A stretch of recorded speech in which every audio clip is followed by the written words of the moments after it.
বলো বলো দাদা। বলছি সেই স্বপনদা কোথায়?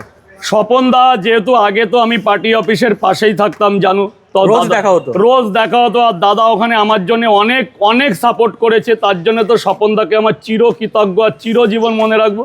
আর যেহেতু আমি এখন জায়গাটা চেঞ্জ করেছিল, দাদার সাথে ব্যবসা ক্ষেত্রে খুব একটা দেখা করতে পারি না, তবে দাদা খুব ভালো মানুষ, স্বপনদা একদম অনেস্ট মানুষ। আমার ব্যক্তিগত জীবনে অনেক অনেক ভালোবাসার কারণ, মানে আমার অনেক সাপোর্ট করেছে। এমন একটা দিন ছিল যে ভোরে এসেও আমার পাশে দাঁড়িয়ে থাক। তো স্বপনদা ভালো আছে এবং স্বপনদাও একটা খুব ভালো মানুষ, গরিবের ভগবান বললেই চলে। প্রত্যেক মানুষের পাশে আজকে উনি দাঁড়ায় এবং উনি একটা তৃণমূল কংগ্রেসের একটা ভালো জায়গাতে আছে, আমাদের 50 নম্বর ওয়ার্ডের যুব সভাপতি। মানুষ কানারাত্রে বিপদে পড়লে কাউরে না পড়লে স্বপনদাকে বললে এক চান্সে পুরো দাদা নিজের নিজের মতন এগিয়ে যায়।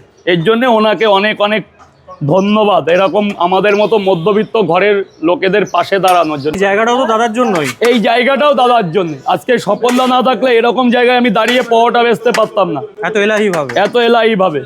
উনি ছিল বলে এই জায়গাটা আমি দাঁড়িয়ে ব্যবসা করতে পারছি, নাহলে এইভাবে এই জায়গাটা আমি দাঁড়াতেও পারতাম না।